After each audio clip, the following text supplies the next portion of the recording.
Hello everyone, hope you're all doing good. So, this class we are going to deal with planning, chapter 4 of class 12 business studies, planning. So, what is planning? Planning is deciding in advance what to do and how to do. So, for example, you got your board exams. You're going to decide on how to face the board exams. You're just planning, you're making a plan as to how you're going to reach your goal. Your goal could be a 95, your goal could be a centum, your goal could be a 75, a first class, a distinction, whatever. Whatever is your goal, you have to plan to achieve that goal. And this goal, here in this chapter, we call it objective. For every organization, there is an objective. There are a set of objectives. And to achieve those objectives, the organization has to plan. So, what is planning? Planning is deciding in advance what to do and how to do. Planning is that element which bridges the gap between where we are now and where we want to go. So, first you set your objectives and then you formulate a plan as to how to achieve those objectives. So, that is called planning. Over to features of planning. What are the features of planning? Feature number 1. Planning focuses on achieving objectives. Every organization has got its own set of objectives. It could be organizational objectives, it could be social objectives, it could be personal objectives, all these objectives together. Every organization has got its own set of objectives to achieve. And it is planning which helps in achieving these objectives, which focuses on achieving these objectives. Only if you have a clear objective, can you plan for that objective in order to achieve that objective. So planning, it primarily focuses on achieving objectives. Take for example, a supermarket chain wants to start a new outlet. It has to first set the objective for that retail outlet. It has to first set what is that objective, whether it is sales maximization, whether it is profit maximization, whether it is getting as many customers as possible. What is the objective with which the outlet is opened? That the organization has to define. So, feature number 1, planning focuses on achieving objectives. Feature number 2, planning is the primary function of management. Management has got different functions: planning, organizing, staffing, directing, controlling. Only if you have a plan can you organize the work. Only if you have a plan can you staff people based on whatever is the objective that you want to achieve. Only if you have a plan can you have some controls around the organization. So every other function of management is dependent on planning. So planning is the primary function of management. In this retail outlet, you need to plan as to where the outlet is going to come. You need to plan as to how to increase your profits. You need to plan as to where to place all the products in the different parts of the store. Which place should have which product, that you need to plan. So planning comes first before anything. So planning is the primary function of management. Feature number 3. Planning is pervasive. What is pervasive? Pervasive means to be present across, to be present at all levels. That's called pervasive. Planning is present at all the levels of the organization. The top management makes its own plans. Most of the plans that the top management makes are in the nature of strategy as to how to be there in ahead of competitors. That's what the top management plans. The middle management, it plans on the departmental activities, the respective departmental activities. Those the middle management will plan. The supervisory management will plan on the way to execute the plans of top management and middle management. That will be planned by the supervisory management. So, in an organization, at all the levels of the organization, everywhere there is planning involved.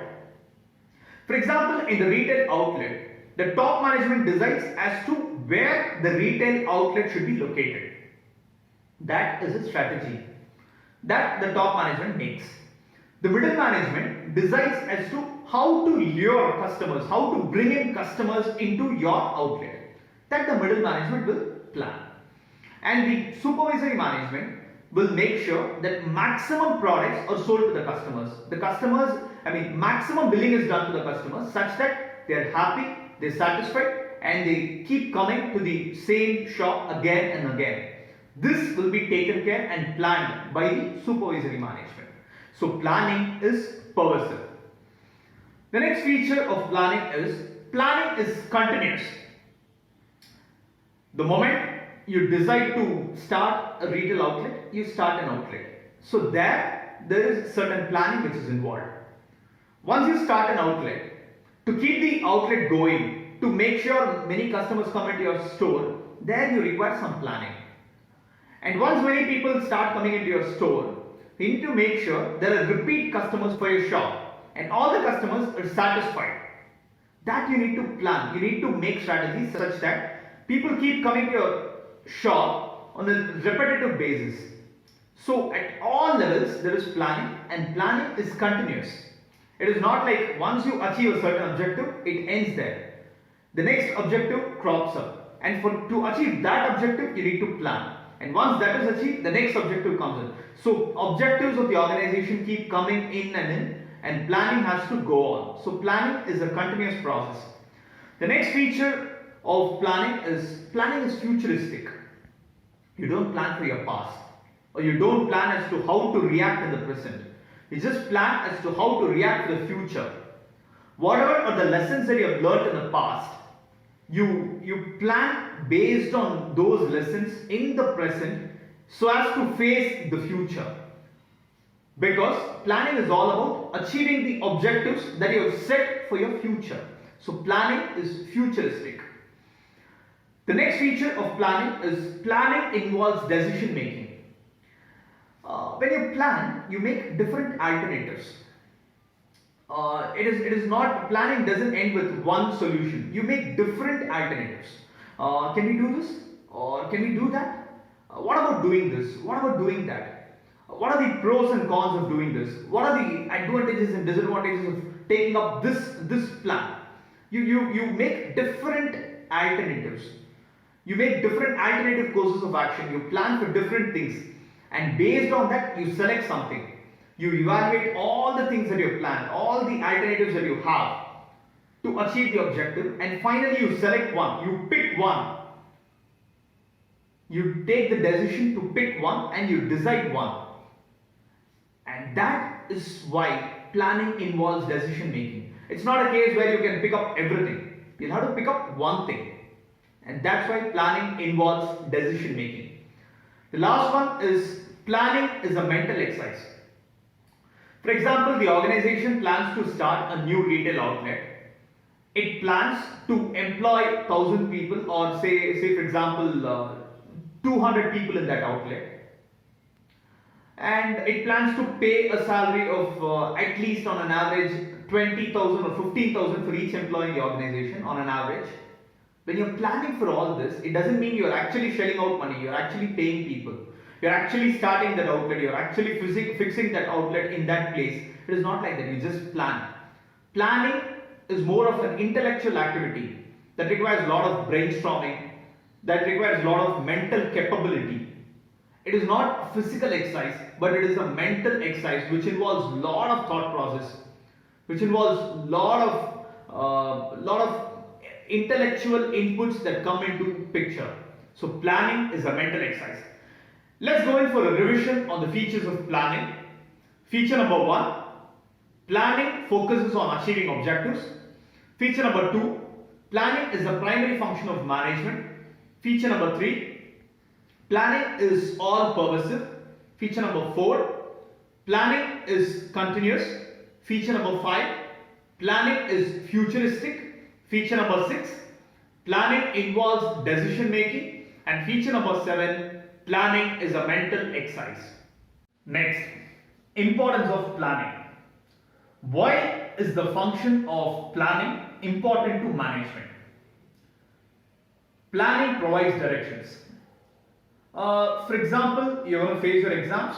You have set an objective of scoring centum in these exams, and you're working towards that direction.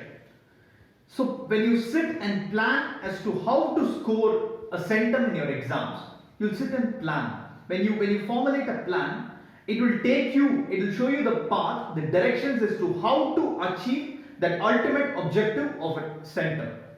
So planning provides directions. Same case in any organization, the organization will first set what is the objective and then it will chart out the plan. As the organization is planning on how to achieve the objective, the plan by itself will show the directions to the organization on the ways of achieving the objective. So planning provides directions. Planning reduces the risks of uncertainty. When you plan very well on how to score a centum, when you made that plan really well, you know all the uncertainties that would arise in the form of new questions, completely untested questions, questions coming from book back questions, questions from case studies. So you're prepared for everything. You made a plan such that you're going to score a centum.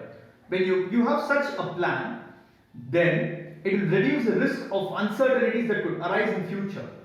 Similarly, for any organization which is working in a dynamic environment, every organization's environment is dynamic, every business environment is dynamic. It is changing minute to minute, second to second. In that case, when the organization has planned on the ways of achieving its objective, it thereby reduces the risks of uncertainty that could arise in the dynamic business environment.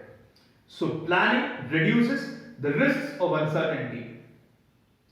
Planning helps to avoid overlapping and wasteful activities.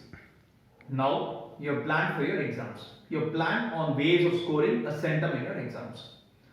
You have prepared the blueprint based on past 10 years question papers. You know which are all the chapters which are tested high, which are all the chapters which are tested less, which are all the what are the marks allocated to each of the chapters, all this you know. So now when you sit out to prepare, you know where to focus more, where to focus less. You'll not be focusing on that chapter where the total marks allocated is 4, whereas you'll be leaving that chapter where the total marks allocated is 16. So you know where to put in your efforts. So planning reduces the risk of overlapping and wasteful activities. In any organization, once a plan is made, we know who is doing what work is allocated to whom. Everything is organized, everything is well planned. Now, there are no wasteful activities. The same person is not doing two persons' job, or two people are not doing the same job. It is planned in such a way that every person is defined what his role is going to be. So planning reduces overlapping and wasteful activities. Planning provides innovative ideas. Planning is a first step. Before you do anything, before any function starts, before organizing starts, before staffing, before directing, before controlling, before anything starts, planning is the first step. So being the first step, you have the scope to be more innovative, to be more creative. You can shape up your ideas in such a way that they are very creative, very innovative. So planning provides a scope for innovative ideas. Planning helps in decision making. When you make a plan, you know what are all the various alternatives. For example, when you plan for your exams, you know which are all the chapters which you can definitely leave in choice, which are the chapters which you need to put in your maximum efforts.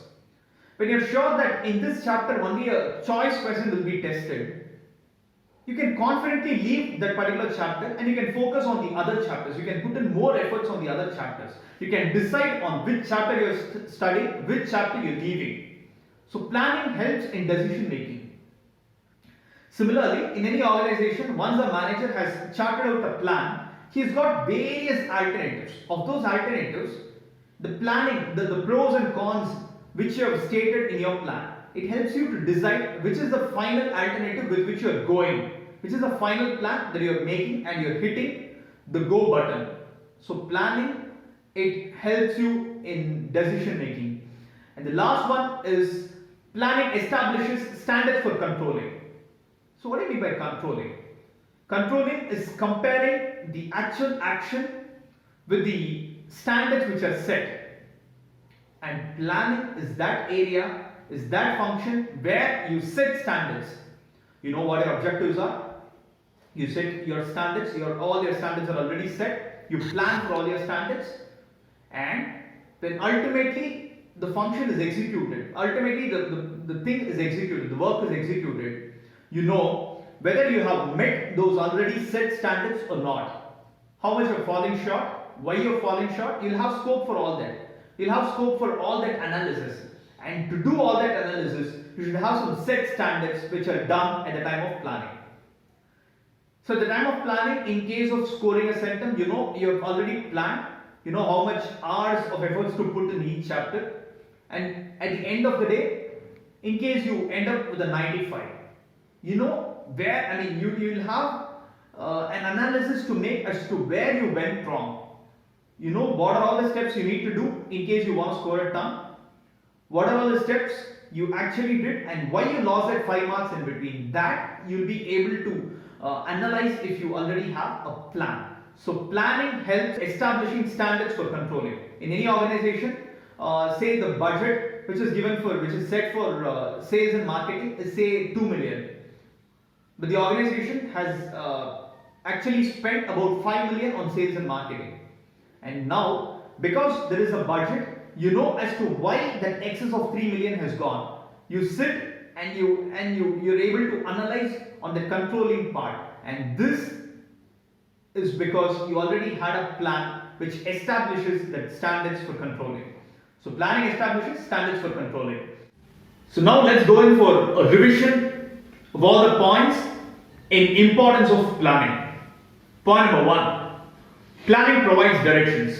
Point number 2, planning reduces risks of uncertainty. Point number 3, planning helps in avoiding wasteful and overlapping efforts. Point number 4, planning promotes innovative ideas.